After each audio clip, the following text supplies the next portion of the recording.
Alright, hello everybody, welcome back to the ZymCast. It's just me today and Kyle. Just kidding. What? What? Yeah, there's Cheyenne. Hi. Cheyenne's hiding in the corner. I am about 25 miles away. Yeah, she refuses to be on camera. You know, just because we're doing a different format, we don't need to change everything up. Still the same ZymCast, just in a slightly different format. Yeah, And I still mean, Cheyenne hiding just out of view. yeah. Yep. Less setup, technically. Well, kind of. Actually, I mean, we spent the better part. You spent the better part of like you. an hour and 45 minutes trying to make sure everything was working properly. Yeah, I had many I was different, just playing different issues. games on Steam.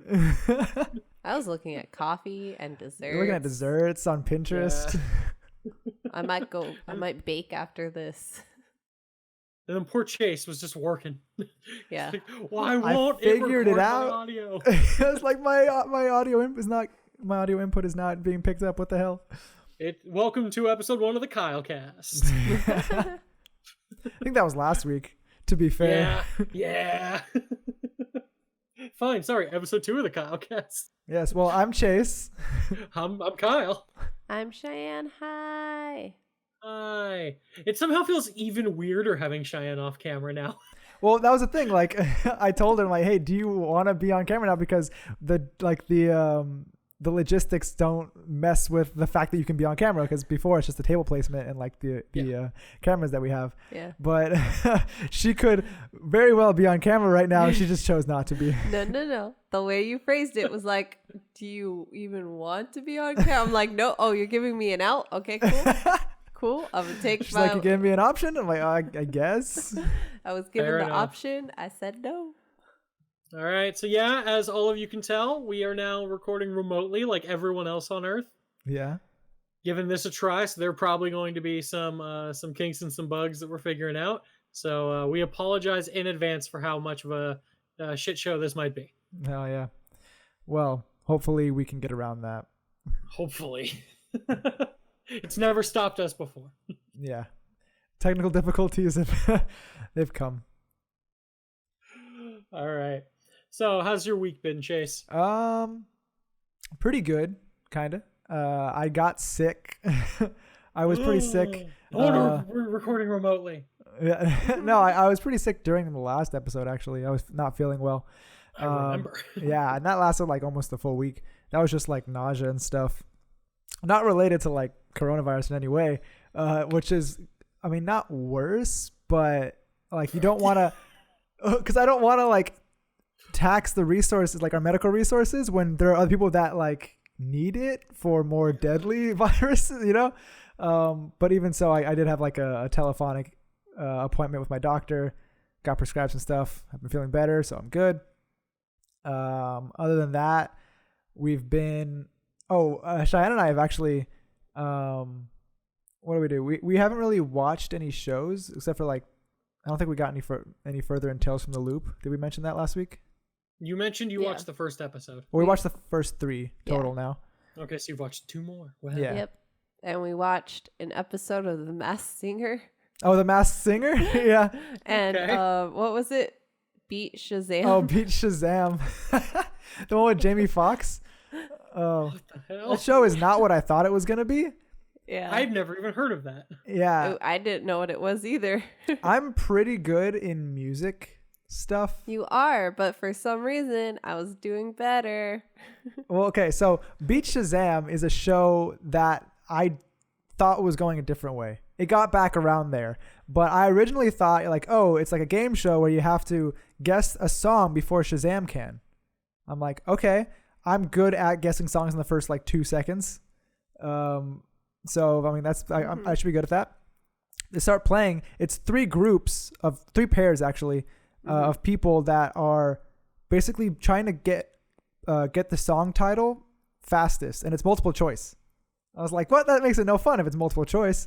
And What the hell? whoever buzzes in the fastest like gets the points, or money, because it's like a big jackpot. And then like once they're eliminated, then it starts to go faster, or like more money. I think it's still multiple choice at that point. Yes. Yeah. And then after it's only one team left. Yeah, they start eliminating words and you just hear the tune in some rounds. Oh yeah, there's a round where like you just have to do it based on the instrumentals, which I mean I did perfectly fine. But then once it's down to one group, that's where like actually what I thought it was, it became what I thought it was basically, which is you have to guess the song title, exact title only. Like you can't be a word off. Like if there's an A at the beginning, you have to say that A, otherwise you don't get it. It's very strict. Yeah, and you have to guess the song title before Shazam does, and Shazam they give you 5 seconds because on average Shazam takes 5 seconds to identify a song, so you have to guess it within 5 seconds, exact song title. And that's what I thought the game was. And originally, like we started watching the show, I'm like, oh god, what the hell is this? It got more entertaining, but also I feel like it just got entertaining because it's mind-numbing stuff. Like, okay, it wasn't like great TV. That reminds me of the classic 50s game show Name That Tune, which is a very similar concept. Okay. But it was just contestants competing to, like try and figure out like what the song was and stuff. I know of this show strictly because my grandfather was on it and won. Oh. Oh. Okay. But the final round of Name That Tune, and this is the only reason I really know this story at all. The final round of it basically is like a bunch of people bartering. It's like how many notes will you get to successfully guess the song? And like it's like literally an auction to people like auctioning off lower and lower amount of notes to get the opportunity to like win the jackpot at the end. Interesting. And so my grandfather was like, I can do it in one note. Oh shit. They played the opening note of the song and he's like, it's blah blah blah. And they're like, it Holy is. crap. And he won like $1,000. Oh, that's sad. Well, I mean this jackpot's $1 million. Yeah, I'm sure. But it was a while ago. $1,000 was good money. Yeah, it was. Yeah. Yeah, because they threw a trick one in there almost because they started playing the first few notes of a song and everyone buzzed in. And I even thought, I'm like, oh, it's We Got the Beat. And then like another note played. I'm like, no, it's Warrior. And everyone guessed We Got the Beat. And I was like, nope, that's one you have to wait for because they started identically almost. Mm-hmm. Or it was it Warrior or was like but the fact is, Pat Benatar. Pat Benatar. Some Pat Benatar. It was I forgot the name of the song now. Heartbreaker. Heartbreaker. It was Heartbreaker. Heartbreaker. Oh, yeah, because Heartbreaker and We Got the Beat start like almost identically. No, I know how it starts. Yeah. But yeah. Just kind of reflecting on it. Heartbreaker did definitely play in my I just went on Spotify when I got in my car today and I'm like road trip playlists. Because you drove yeah. Oh, wow. Yeah. And now you're home. But I did also start the audiobook of Dune. Ooh. Yeah. Okay. That's interesting. There are a lot of names and a lot. Yeah. Oh, have you never read Dune before? No. Oh shit! You're in for a fucking ride.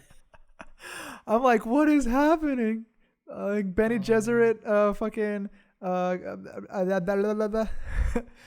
Nailed it. Yeah, I never even heard of Dune until probably like 2 years ago. What the or fuck? so. Wow. Yeah, I read Dune originally in high school. Dude, that book's so good. But yeah, it's a fucking ride, dude. And yeah, and I'm confident I know why you are listening to Dune.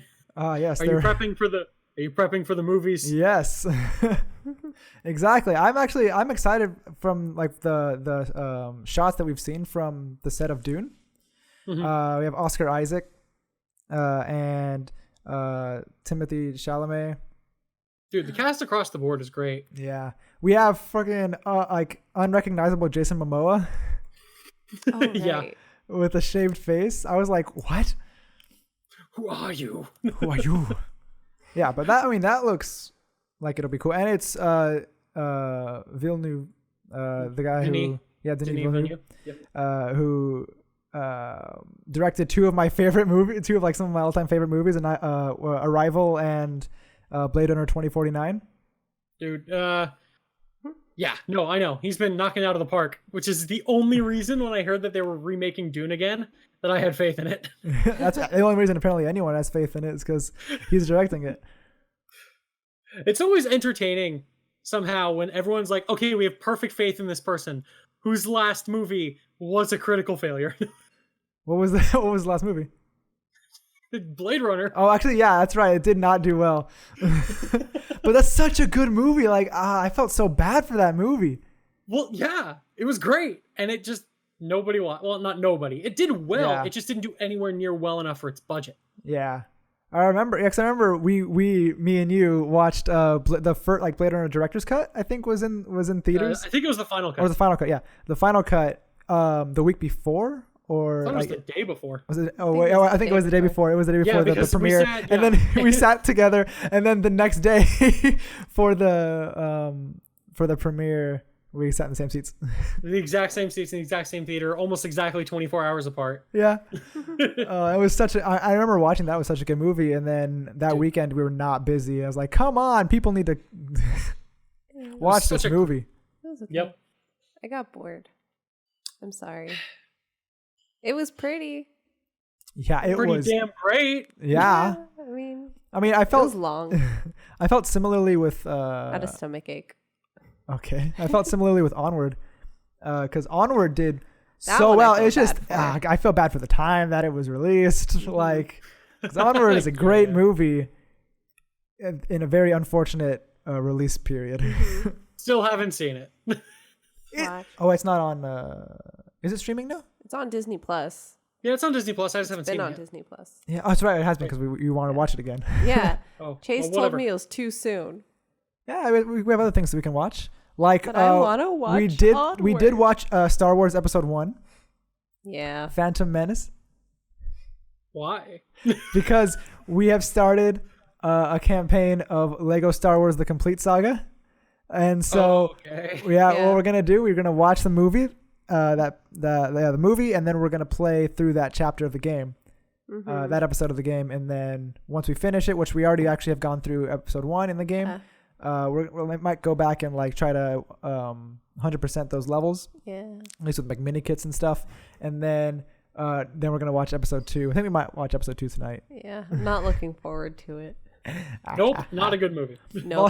And I'm also not looking forward to Chase going, I understand this now. Okay, yeah, because that was me the whole movie, episode 1, because I realized I totally forgot this movie. He had no idea what was happening. in I episode had 1. like I remember Darth Maul. I remember like them finding Anakin, like Padme going with them and main like fleeing parts. Naboo and stuff like that. Yeah. Most important. And like the droids attacking, but I was like, wait, why did the droids attack again? And like why? Because like, yeah, going into it after watching Clone Wars too, because I'm already 4 seasons into Clone Wars. I understand so much more. Like the prequels are so political. Yeah. It's Yes. They're I the don't most like 'em. political children's movies ever made. yeah, and I really like that. Like We opposite here. I know. Well, rewatching episode 1, I was like, Way too political. yeah, I was It's like, too okay, political. Padme is like, she needs help because Naboo is being invaded, but she's talking to Senator Palpatine. Yeah, to be And I was fair, I like- forgot about that too. Yeah, I was like, okay, Yeah. he's a senator. Yeah, okay. Why is he talking to her? Yeah, I like forgot. why is he the only one talking? Why is she the only one talking to him? And like they go to they go to Coruscant and like he's there to meet them. I'm like, why is he so important? Like he's just a senator. Like he's not even the chancellor right now. And then they're like presenting Chancellor from Naboo, Sheev Palpatine. I'm like, oh my God, what? He was the senator from Naboo? I totally forgot that. Yeah. I totally forgot that. I did too, though. So. I also forgot Darth Maul talks. He only Very has 2 few scenes. times. He Yeah. only has like 2 scenes. Yeah. Still didn't know he talked. Yeah, but I was like after having watched 3 seasons, to be fair, of the Clone Wars, and then like understanding the politics of everything, Palpatine's a mastermind. This He dude is. is Well, yeah. freaking. No, you're right. I've Crazy. seen a couple episodes now deeper into Clone Wars because you've been watching it around me, and I vaguely pay attention. I'm like, oh, he cooler than I thought. Yeah, no, absolutely. Palpatine He's playing like speed chess with everybody. Yeah. Okay, so starting with episode 1, I forgot that he wasn't always senator or wasn't always chancellor, because then they said like the chancellor dispensed 2 Jedi Knights to meet with the Trade Federation, which were Qui-Gon and Obi-Wan, and I was like, okay, yeah, Senator, or like Palpatine sent him, whatever. But then Palpatine is like goading them to kill the Jedi and like basically playing against himself, like Chancellor. And I was like, wait a second, why is? And then I realized that he's not the Chancellor. I'm like, oh, I totally forgot all of this movie. Well, I mean, to be fair, he is playing against himself. Yeah. Oh yeah. He is always playing against series. himself, but like specifically, like his. If I he know what was, you mean. yeah, I was super confused, and then I'm like, oh my god, my brain just. Yeah. So yeah, episode 1, still not a good movie. No, Jar Jar But- Binks is the bane of my existence.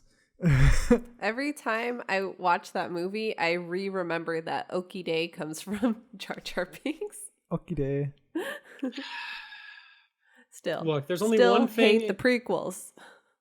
There's only one thing in existence that has made Jar Jar Binks a likable character, and that That's was possible? the musical I'm sorry. Annie. Not What? the musical Annie you're thinking about. Like A&I. A&I. It is No. a full-length musical that you can watch on YouTube for free. No. That is all about Darth Vader Oh. between the events of episodes 3 and 4, who's just feeling really down on himself because nobody takes him seriously. And you know what? He needs to find his roots again. And so he goes back to try and win the boon to Eve one more time and show that he's still somebody, because nobody takes him serious on the Death Star. And so he builds up his motley crew of friends like Tarkin and Jar Jar Binks. And Oh, heck. Yeah. it's truly the dumbest thing ever. Tarkin came up in the Clone Wars as like Captain Tarkin. I'm like, oh, that's that guy. Like that's Grand Moff Tarkin. And oh my god, Clone Wars is actually like a great show. For It's like, almost like I've been saying that for years. Yeah. Yeah. Clone Wars is like the best thing that's been produced in Star Wars for a long, long time. Yeah. No, I would agree. That's coming from someone who was like not into it when I first started watching it. Yeah, and but then I like gave You up were on super into the Asajj arc. Ventress. Yeah, like when Yeah. she when it. Dooku Which is cool. dispatches her. She reminds me of your favorite character. Huh? Who's my favorite character? Who do you think? Also, a character that has big aspirations and does nothing, accomplishes nothing. Aw. She's talking about Boba Fett. Yeah.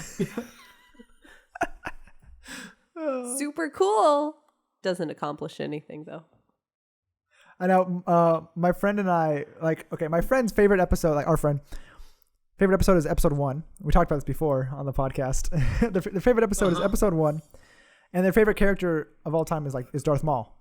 Yes. And we were Oh. having an argument about like Yeah, who you're Darth Maul versus Boba Fett, like who's more like useless or useful. Oh, who's more Yeah, useful? because Darth Maul. he dies immediately. I'm sorry, who does he kill?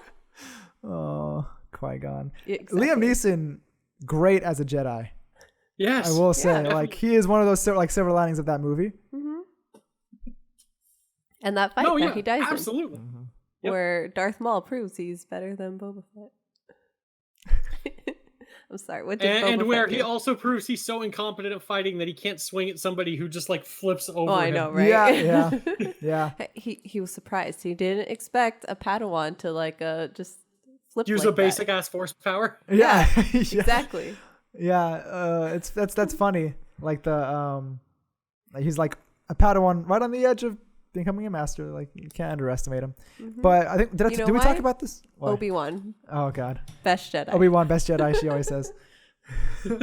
I mean, Well- like he lives throughout the entire saga, except for the last movies. But I mean, hey, I will say this though. Obi-Wan, flips over a dude from lower, like from underneath, manages to take him out, and he's like, okay, I've seen how that can go badly.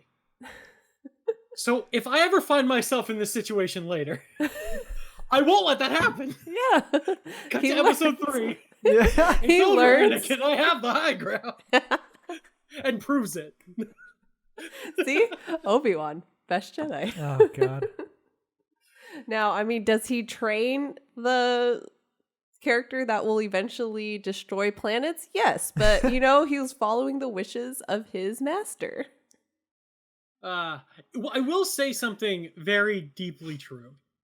Is that, particularly in episode 3, but partially in episode 2, Clone Wars retroactively makes Anakin a better character. Yes. But Yes, I see especially in that. episode 3. You will like episode 3 so much more after having watched a bunch of Clone Wars. Oh, okay. That's funny, because of the prequels, I think episode 3 is the best. Well, it's Yeah. I think it's undoubtedly It the is best. Yes. the best. I mean, it's also the only- best It makes Star it Wars movie much in the better. Skywalker saga, but never mind. It's not, but we're What? gonna move on. What? I'm sorry. What Skywalker saga are you watching? Is it just the episode 1, 2, and 3? Then yeah, you're right. You're right. That's so untrue. I can't wait for Chase to rewatch the originals because he's gonna realize how wrong he is. I think his problem is he just No, I doesn't don't think remember. he will. I don't think he will, just because he's gonna be a stubborn butthead. Ah, Oh yeah, we get to Empire Strikes Back. He's like, nope, mm-mm. It's a boring movie. Nothing Yep, happens. terrible. Nothing's good. There's no Clone good Wars anything. is the best. He's gonna continue to say Clone Wars is the best. Clone Wars is the best Star Wars movie. arguably. Alright. How? Well, the Clone Wars movie. Never mind. No. Exactly. That was the joke I was making, I forgot there was a movie. and it's not good. No. But other than that, during my week, Yeah, we're still on your week. I got back into Elder Jeez. Scrolls Online. Great MMO, I will say. He's roped other people into his little cult. Yeah. It's what he does. I mean, it's great story, great voice acting, great production value. I like it all. Wow. Yeah. I mean, just like Final Fantasy 14. Yeah. You know. Oh yeah, he tried to ask me like, "What did you like about Final Fantasy 14?" And I'm like, "Why?" And then he tried to compare ESO. I'm like, "No, no. If I'm going back, I'm going to Final Fantasy, man." Yeah. But I mean, I think that's most of my week. I'd say it's a pretty full week. Yeah. Considering we're like 30 minutes into the podcast. Oh jeez. She just looks at the timer. 23. But okay. I don't have control Um, today, so I don't know. Yeah, we know. All right. So, my week? Thanks so much for asking. So, Yes, my how week, was your week? I spent most of my week pounding through more Final Fantasy VII Remake. I did beat it, but now I was making my way to try and get the platinum.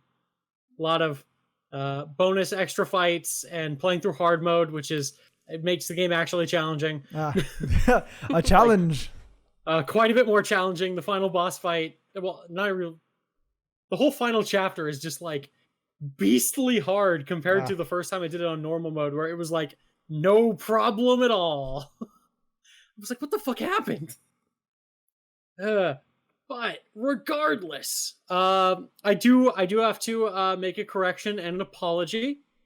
I definitely spent time last week saying that 3 out of my 4 party members were good and that Aerith was not fun to play as. And I will say now, having beaten hard mode, Aerith was instrumental to my victory. And by screwing up, okay, so here's something I learned. So in the final battle, I mentioned this before, 4 party members, only 3 party member slots for a battle. So I just thought that for the final chapter, the game's party member composition was set in stone for the final boss fight. Yeah. And so I was counting on that. Because, I mean, I don't think this is really a spoiler, but Okay, I wouldn't know. I don't. But so when I played it the first time, my party was Cloud, Aerith, and Tifa.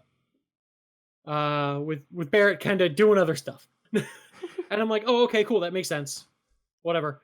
Because prior to this point in the game, basically your party composition was always locked by the story.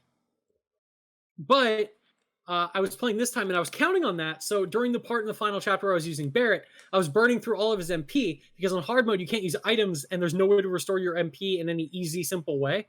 And so I'm like, I want for the final battle my 3 characters to be set. and not have to worry about like their MP situation. So I used all of Barrett's MP to keep my party alive, and I was trying to conserve, particularly with Aerith. I'm like, okay, I'm gonna need you to have a lot of magic for this fight. And I get to the final fight, and then like at the spot in the fight where Aerith is supposed to jump in and join my party, Tifa showed up, and I'm like, what? What the hell? And then at the part where Tifa jumped in, Barrett showed up.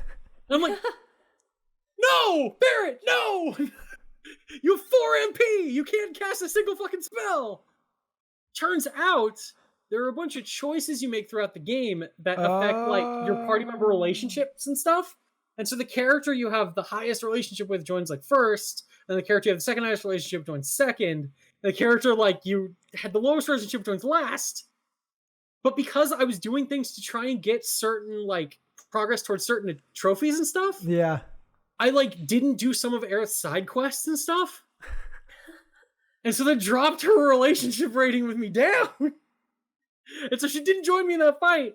And I never realized more how much I needed her when I'm in the last fight wishing against all hope that she was there. Nah, she's damn good. She's extremely reliable, especially when you only have limited MP. Her basic attacks being able to do magical damage is key for enemies that are like, you know, weak against magic, but I don't want to be wasting time casting spells or like wasting MP casting spells. And she's just, when it comes to casting magic, there is no one better, and she can just unload like massive damage. So yeah, I did her dirty. I apologize to everyone. I'm a terrible apologize person. to her. Yeah. I've already apologized to her many times while playing the game. Other than that, though, as I mentioned last week, I did take a trip to the Vegas area to visit some friends because they had just moved out there. That was nice. It was nice just getting away, hanging out, you know, not having any responsibilities unlike all my other days these days. I'm so sick of quarantine life. So sick, apparently, that I drove 300 miles to break it. They were being safe. I was being safe, you know. No one's dangerous. No one's getting people infected. I hope not. I promise you. But also part of the reason why we're recording from a distance. They're like, we're not allowing you anywhere near this. And I'm like, fair enough. But yeah, I am back safe. I made remarkably great time both ways. I'm sure. It's like, well, but no, there is a shocking amount of people on the road. There's a shocking amount of people. Yeah. On on the freeways. road. Like the other day, the freeway was freaking packed. I was almost late to work the other day because there was so much traffic, and I'm like, what the heck is this? People just not caring about the quarantine anymore. Yeah. Like, hey, we're flattening the curve. Mission accomplished. Let's go back to live our lives. The first Let's week go spike it. The first week of quarantine, there was like no one on the road. 2 weeks later, I'm like, where's this traffic coming from? Yeah. True. Stop it. But I will say that the people who were on the road were all speed demons and all in a hurry. Oh, yeah. So, like, because I still work, I've noticed there's 2 types of drivers. There's either the ones who give no craps about any laws? Any sort of traffic laws. And then there's the ones who are like, I have time, and want to literally take their time driving 10 miles an hour under the speed limit. So from Baker to Barstow on my return trip, because on my trip out there, people were driving, I mean, fast, but not like, I mean, like I was averaging like 85, 90 the whole way. Mm-hmm. But today on my return trip from Baker to Barstow, approximately, I'd say average like 98 miles per hour because that was the flow of all traffic. Oh my gosh. The freaking, when we were at 3 lanes, it was literally the left 2 lanes. It was like the left lane was going like 105 and the center lane was going like 96. Christ. And I'm like, everyone's doing this. And I'm like, okay. And I hopped in the lane. Like at this point, it's safe. It's unsafe for me to go the speed limit. Exactly. I'm like, ain't nobody stopping me. So I did check, and like on my car and stuff, I can do like set like preset trips to see like how long I drove and what my average miles per hour was. You can my see your average miles per hour. Yes, I can. My average mile per hour for my trip back here, 71. Oh, it's a good time. I mean, it made good time, and that was counting all of the like surface street driving at the start of it, and like I hit every red light on my way to the freeway in Vegas. And so I'm just like, I'm looking at my average mile per hour, and it's like ticking down because my average mile per hour right now is 0. And then I'm like, fuck this shit. Yeah, so that was fun. The only other thing I really consumed this week. So when I was at my friend's house, we're like, what should we do? And first of all, I got them started watching The Good Place. Because they had never even... I have too. They have never even heard of it. What? I'm like, what? And so we Blasphemy. just finished season 1, and that was satisfying. That's great. But I started that. But also they're like, well, what, we're kind of not paying a bunch of attention to the TV right now because we have a little tyke running around. So let's just put something on in the background that we don't care that much about. And so we threw on Netflix's hit new show, Too Hot to Handle. Oh. I don't know what that is. I saw that while scrolling through Netflix yesterday. What is Okay. Okay, so this is a reality show it? Okay. where they take 10 very horny people. Oh, okay. There's really no two ways around this. It is literally people that are just very attractive and have sex all the time, and that's their whole lifestyle. And they're like, we're going to take you on an all expense paid trip to this resort in Awesome. the middle of, yeah, and it's going to be great. And they're like, yeah, and they're just like, and they think it's going to be like some sort of like hookup show or something. I don't know what they thought they were getting into. But then, and when they get there, they find out that they are not allowed to do any sexual touching or anything like that whatsoever. No kissing, no like groping, obviously no sex, nothing like that at all. Every time anyone breaks the rules, they start losing from the grand prize pool. Oh no. So like kisses are like $3,000 gone. And everyone shares the same prize pool. Oh no. Oh. And so it turns into the most interesting show. Okay. And like we started watching this because we're like, oh, this will be stupid and kind of entertaining. And by the end, we're just all engrossed. It's 8 episodes. It's a very silly, stupid show full of very dumb people. Just the dumbest people. But most of them admit that they're dumb. Well, That's an it- interesting concept. It certainly is. And let's just say they do lose quite a fair amount. But yeah, if you're in the mood, it's a good watch. If you're in the mood. Not what I meant. But I mean, it's a fun watch. It's very stupid. Some of the people are pretty damn likable. Some of the people are pretty damn hateable. It's a reality show. That's their job. Yeah. It passed the time well. And that was really the only other thing I did this week. Ah. Well, Cheyenne, did you do anything besides like Animal Crossing? Because before you actually, because speaking of Animal Crossing, after having played Animal Crossing, pointing at me. I'm just pointing my Feel finger. so aggressive. This is how I talk. After playing Animal Crossing for so long, I fucking hate my Joy-Con because of the fucking Joy-Con drift. Like I had Joy-Con never drift? experienced Joy-Con drift until I started playing Animal Crossing, and then I cannot get away from it. I just keep walking forward, and I keep like in the menus it goes. I have to like push it down, and then it like resets to center. Wow. It's super annoying. That's But unfortunate. what about your week? This is the first time you actually asked me about my week. It's not true. That's You not guys- accurate. That's You definitely guys, not like, true. You guys never ask me about my week unless I tell you ahead of time that I have something to say. I think that's just been the past few weeks, but we definitely have asked Yeah, We've you. definitely okay. many times You're- asked you your You're week. you're right, but that's all when I pre-tell you I have I'm something sorry. to say. I'm just saying, Wow. just putting it Wow. out there. No, She's I feeling feel like hurt. this has very much been weighing on her. Apparently. no, I wasn't prepared. Oh, Nope. I'm Because- pretty confident you're just angry. No, I wasn't prepared. But I don't know. Just Oh, what Chase okay. said. I work, guys. We know. So you all wanna know I how we know that? It's because of all the times we ask you what you've been up to this week. yeah, work, and then Animal Crossing, and then the things that Chase said. Cool. And then I ran a D&D campaign online. No, then I ran a 5K marathon alone. Yeah. Social distancing. Exactly. I got near the front, no one could pass me. No. She did actually. She started the first session. I was like, what word am I? Settler? Session. No.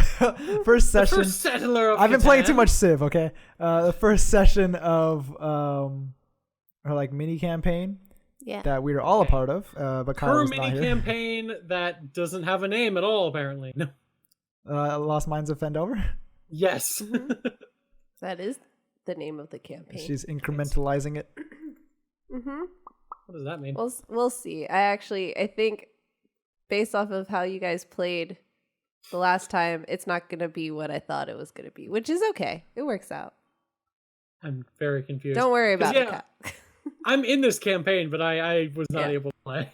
Oh, that's true. first So originally, like our group before you joined it had discussed that we wanted to do shorter campaigns instead of. That's why. Yeah, we didn't talk about this. Yeah, Kyle wasn't there for this conversation. That we wanted to do shorter campaigns so we could like switch characters, take breaks, and that kind of thing. Change up the storyline that we're doing. So, because this campaign can be long or short depending on how the players decide to play, because there's a lot of side things you can do, but there's also a very straightforward storyline. So we'll see. I'm prepared for both. Yeah, I almost got a It's not your fault TPK. if it's not your fault if all the players, despite their claims that they want shorter campaigns, keep running around doing all the side quests. Yeah, I mean that's on us. Yeah. But we almost got TPK'd in the first encounter because we were not doing well. We got 2 out of the 3 players got knocked unconscious. Yeah. I almost died. Twice. Yeah. Very nicely done. Hey, level 1, very squishy. It happens all the time. At a 21 AC. Well, you didn't have that until after. At a 19 AC. Okay. Yeah, he is a level 1 character with a 19 AC. You still dropped him. Yeah. I can get up to 22 with spells, but I will stay at 21 for now. That's How probably... are you at 21? Okay, so my character is a Warforged cleric of the Forge. Such a mouthful. Yeah. It certainly is. Warforged as a race get integrated armor, where it's like, I believe a +2 to your basic armor.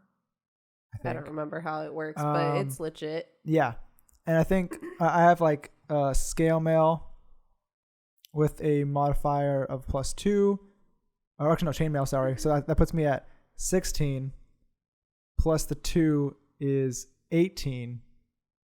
Or actually, it might be +1 because I think I'm at 17, and then I have a shield, so that's +2, that's 19, and then I have a spell that can put me at another +2, which put me at 21. And Shield of Faith? Yes, Shield of Faith. And then I have a feature where I can either enchant my armor to get another +1 or my weapon to get another +1. So that could put me at 22.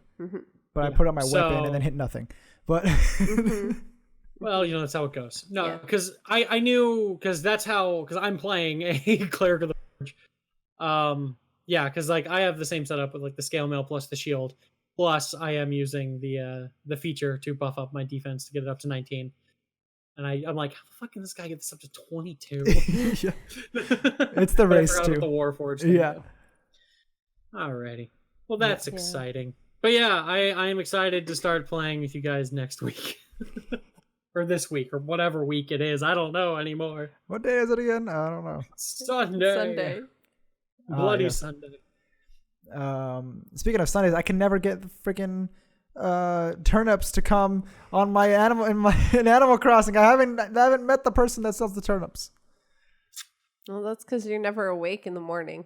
Is it only in the morning, man? It's That's not only fair. in the morning on Sundays. I wake up at like 12. Yeah, you're doomed. Well, you can buy turnips outside of that any other day. Can you? Yeah, you have to go to the store and they'll say, "Hey, what's the turnip prices?" or something. Yeah, like because that. you sell turnips to them. Oh, is that how that works? Yeah. Oh, I thought you could buy through them. Oh, okay. Gotta milk that black market turnip economy. I mean, there's a bunch of memes about Animal Crossing turnips. I know, Stonks. that's the only thing I know about this game. Yeah. But yes. All I hear about are people are like, I made my island into a 5-star island after like a couple of days doing turnips. I'm like, what Turnips. the fuck? Turnip economy. I'm not there yet. Ugh. No. So that's a whole lot of something. Mhm. But yeah, speaking of your campaign, it's interesting running it like through we use Roll20. I did a one shot which turned into a 2-shot 2 weeks ago and last week, Yeah. I believe.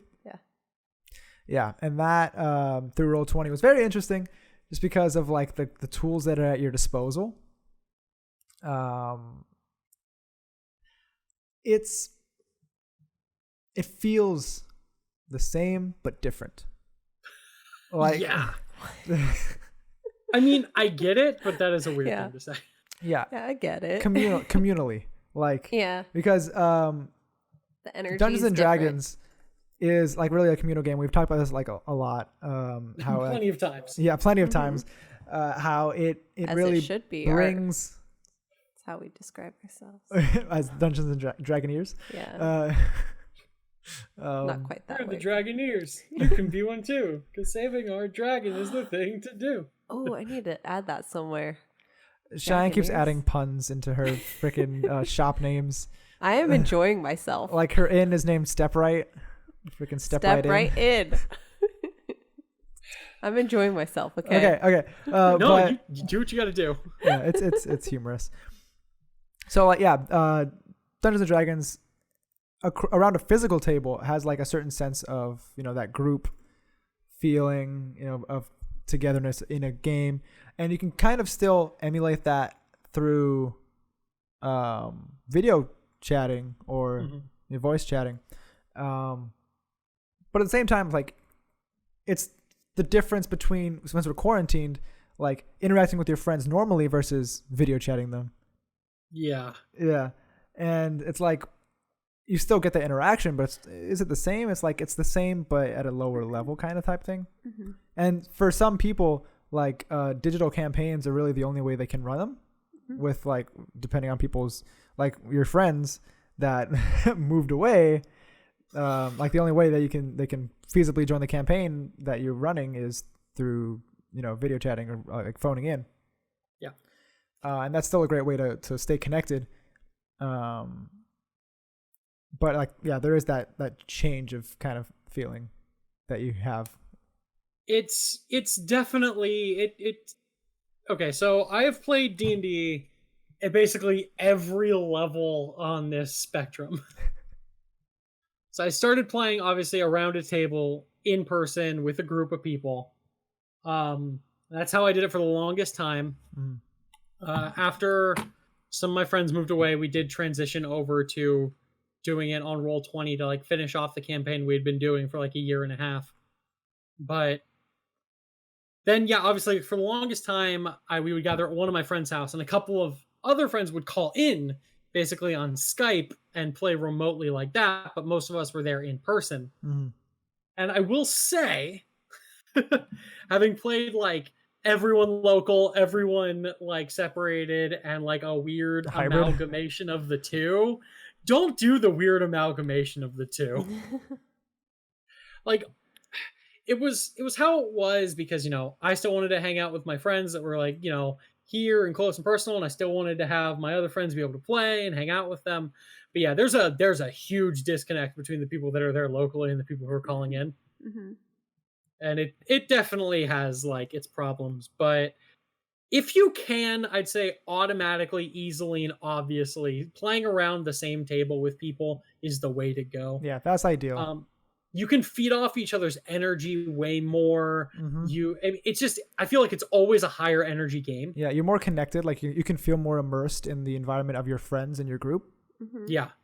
there is very much a disconnect that comes from playing at a distance. That being said, there is still a lot of fun to be had by playing online with a bunch of people. Yeah. Because like now all of like the game I have been playing now has been transitioned to basically everybody separate. I mean, there's a married couple playing, so they're not on two separate computers. But you know, like other than that, basically everybody has been split to the wind and doing their own thing. But it does manage to retain a lot of the same energy as long as everyone's on the same playing level. But there is some of that like just under like current of excitement and stuff that does kind of get like taken and peeled away. But there are a lot of tools that have been used to, you know, facilitate that.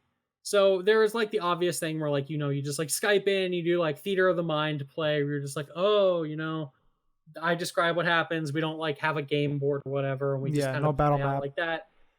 But then, yeah, there are like the virtual tabletops like Roll20, like Fantasy Grounds that are made to basically facilitate the ability for everybody to be on the same like playing field. They have like die rollers built in. They have like the map that can be customized with you know, by your people. I'm curious. Are the die rollers weighted? Our party seems to think so. You know what? Every time people complain about the randomness of the truly random dice rolls, every time people do that, that's when I start thinking like lying and cheating. Yeah. Well, yeah, because we I know at least one person like consistently, or actually both, because I was rolling physical die for D20s at least. I was too. But it just feels better. Like the two others were rolling the digital die. Yeah. And I swear, because it by default it will have you roll with advantage, so it rolls it twice and it shows both. You numbers. Don't actually have. I can very easily teach you how to turn that off. Well, I know how to turn it off, but it's like just okay. we never did. It doesn't really matter because we always take the first value anyway. Yeah. But then like it would show the second roll and its value every single time. It was higher. It was like low, high, and it was the same spread. Yeah. It was like 7, 18, 8, 19, 10, 20. It was like, really weird. What? How is that? Like, what are the chances of that? Yeah. What's even worse is that was both my campaign and your 2-shot. Was it? I didn't notice on mine. Yeah, that same person had that exact same issue during your 2-shot. Yeah, it's rolling low on the first, and then like that with advantage would have been better, but they don't have advantage though. Yeah. Interesting. I just use the die roller because they are truly completely random, like number generators. It's just, you know. Yeah. Is that where you're going to say something else? Did I interrupt you?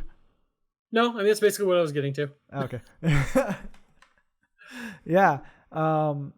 And see, the thing about having a virtual tabletop is, especially like, I don't know about Fantasy Grounds because we haven't tried it, but Roll20 can take some like, if you don't have like a master of Roll20, it can be daunting and not really difficult to use, but it's just like you're not getting the most out of it unless you like know how to use it.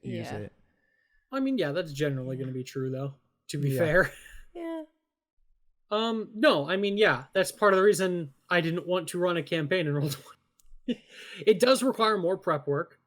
It does require, because I mean, you know, what I used to do when I was playing in person, I would just like draw out the battle maps, or like I would have like my dungeon tiles that I could just lay out on the front of us or whatever. It was super quick, super easy, you know, unless you're just like having everybody stand in like a white void of nothingness, or you're doing a pre-made campaign that you can download all the maps to online. It's, you know, it requires a lot of prep work just setting up the maps and like the locations where you'll be, not to mention all of the other like behind the screen sort of like prep stuff you need to do, and like pre-generating things, make sure just everything is ready. It is a lot harder to just go totally off the cuff on Roll20 without it being super obvious. Yeah, because I tried to do that when I like on the 1-shot, 2-shot. It was basically I had most things prepped for like what I knew what might happen, whatever, and had like certain things prepped. But I was trying to be off the cuff with other things, and I think it showed a lot. It was just like, okay, I need to pause because I realized that this isn't ready, and then like put it into Roll20, and then like, yeah, it was a little difficult to do things like that. I think it was fine. You did good. It might just feel more so because you're being hypercritical of yourself. Yeah. But yeah, when it comes to like my DMing style, I'm very off the cuff. I'm very like just improvise and go with it and just take whatever the players are giving me and just kind of run with it. And sometimes I think I've mentioned this before. Sometimes like I can rely on that too much to my detriment of my games by just knowing like, it's fine. I don't need to worry about like prepping that. I know I can just handle it in the moment. And so sometimes like, it's not as strong as it could be if I'd taken the time to, put in a little bit of extra work. Yeah. But like that alone makes me go like, oh God, I don't have enemies prepped for like this in Roll20. I don't have this like this dungeon that I just decided that they found in Roll20. I don't have like any of that shit. Yeah, I'm like, let me real quick make some enemies, which takes some time to make enemies. Yeah, it's difficult. And the same thing, like, okay, so in the virtual tabletop, there are tokens that you can assign to players or NPCs. Yeah. And you can like set the tokens to be a picture of whatever you want. Roll20 has some like ones they give you for free, and then you can also upload your own, or you can like with premium membership you can buy some that look like really nice. The thing about like the tokens versus like miniatures it kind of is the same, like with having a physical game and being able to interact with miniatures is like a certain feeling compared to it being on your screen. And it's denoting the same thing. It's, as your character or an NPC. But it's a slightly different feeling. It's like uncanny valley type feeling. But in the same way, from a DMing standpoint on virtual tabletops, and having like tokens that your characters can't interact with is kind of helpful, because they can't accidentally mess up where people are. And you can set on the map exactly like their field of view, kind of, if you have like fog of war effect, stuff like that, which is very helpful for like pre-made maps. So there are pros and cons to using virtual tabletops. I mean, and again, like you mentioned before, for a lot of people, only choice. And it is a solid alternative. It's not my preferred way of playing, but I don't dislike playing digital, like virtually. I just, I wish I could get just a group of people together and just roll dice around a table, shoot the shit, pass around chips, and like have a good old time with my friends. Yeah. It's the world we live in right now, though. Like everybody's having concessions when it comes to figuring out how to live our old lives in a new way the best we can. Yeah. And it's nice that we have all of these things that were already like pre-built and like perfectly running and able to be used, that can just easily allow you to like segue in and just like be immediately just like, okay, we're right where we were. Everything's set. We're good to go. Yeah, I do like virtual tabletops. I like the convenience of it. I like having my character sheet tied to my little icon on the board. I can just be like, okay, I'm just going to do an attack, and I press a button, and it just pre-rolls all my dice. Yeah. That is convenient. And I really need to talk to my DM of the other game I'm playing to actually allow me to set that up, please. He's listening to this game right now. Let me build my character sheet, god damn it. But that's another thing. So in Roll20, like it's the character sheet in Roll20 is interesting.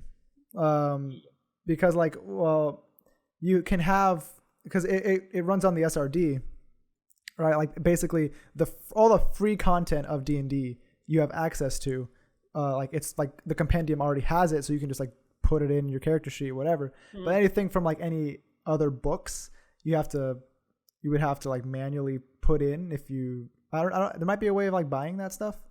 I think there's a way of buying it, but I've definitely manually put in many it's like things. If you've already bought it somewhere else, then you don't want to have to buy it again on on another website. So you have to like manually put in, and that's where like things get tricky. They can get tricky, and really annoying. Yeah. And I know that like we had a lot of issues. Well, yeah, some like during my game, I let them make their character sheets. Like they already had their character sheets made. They like either physically or online or whatever. Then they brought it over and they kind of like mimicked it into Roll20. And that took probably like an hour and a half, 2 hours. Yeah. Well, 2 of us wasn't done yet. Yeah. But like it took a good amount of time. And that was like, and it's still like mine wasn't right. Like I couldn't get it to let me have all my bonuses, so I had to just remember that 2 of mine were incorrect while rolling. Yeah, because she had like some like other bonuses to her proficiencies because it was from another book. Yeah, there's definitely a way to add that. Yeah, because I know for a yeah, fact. like It's she was just, like we were trying to manually like adjust it, but it wasn't updating in the sheet. Yeah, I know there's a way, I just couldn't figure it out, and I didn't think it was worth it because we were already like running late. Yeah, I get you. Yeah, so like that was an issue, but during Cheyenne's game, this last session we had, I built my character in D&D Beyond. Yeah, I forgot that happened. And D&D Beyond is a great thing to have. I mean, that's where my character's built. Yeah, like that's where I have all my characters built and the character sheets, and it's like super easy to like keep track of like your spell slots and everything during combat, stuff like that. You can just do it through D&D Beyond. And that's we started combat and had my character sheet open, and then I had like 1 round of combat, like use a spell slot, whatever, like took some damage and updated that all on my character sheet in D&D Beyond. And then as the round was going, it got back to me. All of a sudden, the page went down, and I was like, "What the hell?" And I was like, it was on my tablet, and then I had my laptop because I didn't want to have 2 open windows. So then I was on my tablet, I'm like trying to refresh the page, go to my characters, like reopen it, but like it wasn't working. So then I open a new window on my laptop, go to D&D Beyond, like the page loads, go to my characters, doesn't load. I go on my phone, go to my characters, doesn't load. It was just the my characters section of D&D Beyond. The entire rest of the website was working, but on any device I tried like on my mobile data, and so it wasn't the Wi-Fi, didn't work. It was just that section of the website that was not allowing me to it wasn't allowing me to get access to my character sheet, which I had not exported, so I had no character sheet. I was like, and it happened like it. That did that for like 2 rounds. Yeah. I just had to like, okay, I can use my basic attack because I know what it's going to be. Or like Sacred Flame or something. Because things I already had memorized. But that's the point where technology failed me. And I'm like, that's fair. You were supposed to be the chosen one. Oh, God. God, it keeps coming back. It always comes back. You were my brother. Oh, jeez. D&D Beyond. Because it's great, like it works, like it's super helpful, and then it just like the one time I needed it, it failed me. That's why you usually You're supposed to bring balance to my time that you use, not waste it. No, that's why you need to export a copy just in case. That's what I did. Like right when I got access to it, I'm like, okay, export. Now I have a PDF version that is like not really interactable. I can't do my point stuff like that, but I'm like, just in case it goes down again, then I have my PDF. But yeah, so if you need any resources for an online campaign, Roll20 is great or Fantasy Grounds is another one. There are some others that I've heard about that the names don't come to mind. But I mean, if you're searching for other ones, those are the 2 big ones. Yeah, there are definitely some other VTTs, virtual tabletops that you can use. There's Tabletop Simulator. I don't know how well that works with D&D. I don't know if I would do that for D&D. Yeah. If you want to be using, like, you can actually just buy Fantasy Grounds on Steam for like the full kit and caboodle if you want to go that direction. But also just, we are talking about D&D, but these are set up to also work with a lot of other different games. Yeah, actually my one shot was set up to be Call of Cthulhu, and then I changed it over to D&D, but that's originally what I was going to do. But there, especially in I know Roll20, and I'm sure Fantasy Grounds does too. It's like it is open to any system for the most part. Like it's compatible to run any system, but they do have like some presets for well-known systems. Yeah. And I mean, that's also a good way to try out new systems, maybe. Like during this time, like since we have so much free time, like try out other systems. Like 7th Sea, I know interested me, or like Star Wars. Yeah, like any fucking Star Wars, many Star Wars systems. You said Vampire. What Vampire the Masquerade. Yeah. Nice. Yeah. But yeah, those are good VTTs to use. Also, if you just want to use Skype, Discord, any of those like Zoom, if you want to risk Zoom. Risk somebody watching you. Yeah.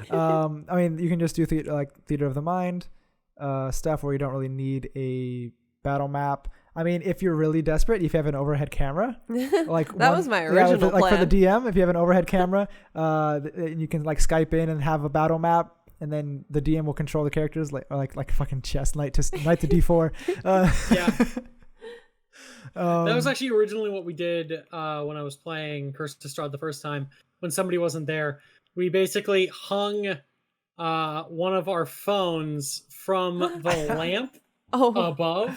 Yeah. So we got a view, and on the side of the battle map, we put letters and numbers. We're like, this will be great. And they're like, I can't read the letters or numbers. This is not working according to plan. We're like, this is so smart. And they're like, just move me. No, not there. Little right up there. And I attack. An attack. Which one? The one up. Oh wait, your up is gonna be our. Yeah. And, but I mean, you make it work. However, you make it work. Like this is the thing we talk about.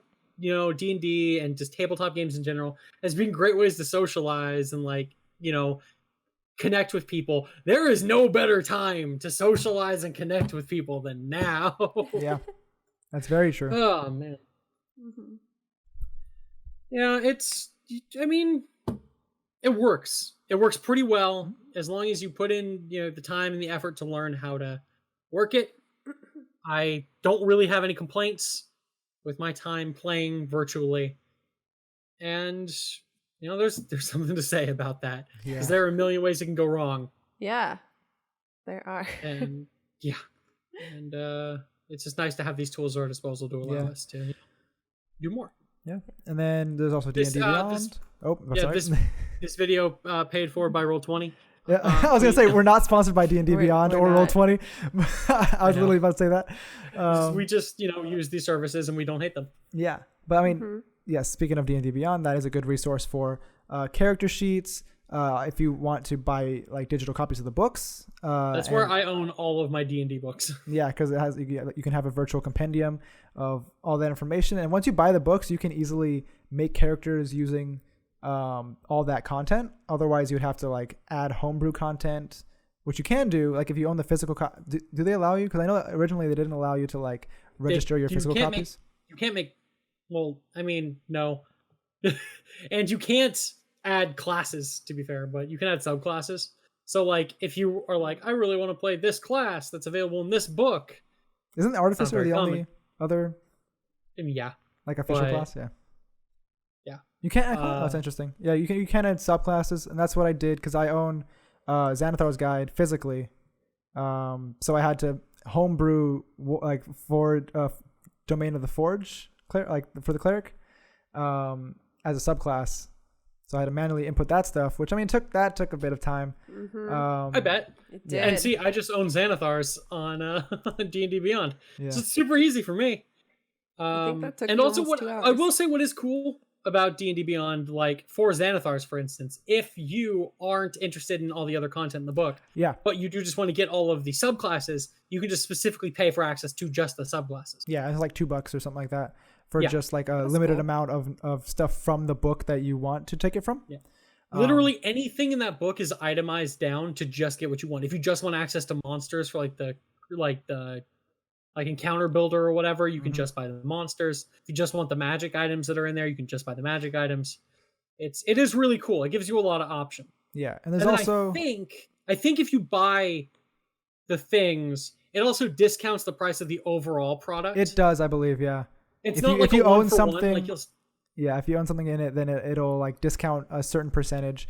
of the actual book, or if it's in a bundle, you can also get it in a bundle with other books. Yeah. Yeah. So I mean, it's a cool tool. I do use it literally all the time. I've shown off many times. I have like 30 something characters in D&D Beyond that I've built. Jeez. I think that's actually underestimating the amount of characters I have in D&D Beyond. The app is useless, but the app is not helpful because it doesn't have the characters. That's the one thing that everyone wants on that app is freaking character sheets. Just open it in Google Chrome. Here. Jesus Christ. But D&D Beyond is also making other tools. Like they're currently in beta or alpha of an encounter builder, dice roller, what else? Like turn tracker and stuff like that. So that's, I mean, if they like fully implement that stuff, that'll be really helpful, really cool to use, like for DMs or whoever. But yeah, I mean, there's also, D&D Beyond is basically the tool that I use. Me too. Yeah. Play D&D, or no, sorry, play a tabletop game. Yep. Like with your friends, do some type of group activity, especially in this time. It's really helpful, really fun. Yeah. It's good to keep your friends close, but not too close. But keep your enemies closer. Yes. But not too close. Oh, no, okay. Kill your enemies. Unless they kill you. Crush your enemies. I hate that. Why, Chase? Watch the. You don't want to become like HR Pickett. Like let's just HR Pickett. Watch Career Day SNL. Who's HR Pickens? Exactly. Oh man. Yeah. Well, thanks so much everybody for watching this little experiment. Yeah, and let us know what you think about the topic, about the format, about anything you want to talk to us about. You can tweet us at ZymMedia, ZymMedia. Or you can leave a comment if you're on YouTube. And you'll hear from us next week, most likely. Yeah, I mean, I certainly hope so. Something's gone very wrong. If you want us to talk about something during, on the next podcast or on a future podcast, let us know. We'll probably talk about it. We'll be super happy for you to provide us topics. But, if you like this, again, don't forget to like, subscribe. Don't share it. Just don't share it with anybody. Just under no circumstances share us with your friends and family. Do not allow them to see this. How dare you? Show your grandma. Did the reverse psychology work? Have they already shared it with everyone? I don't think so. I don't think that worked at all. Damn it. But, thanks so much for listening, everybody, for watching, I guess. If you did. Yes. New background for Kyle as well. Well, I mean, I stare at that all the time. You stare. Yeah, we stare at this when we're recording. Yeah, but they don't see that. No. This is my for much longer.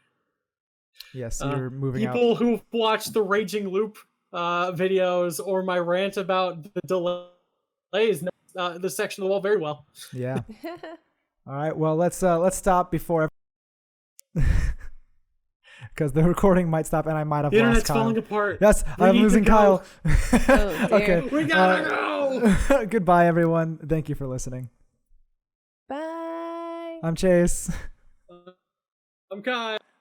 I'm Cheyenne. Bye. Bye-bye.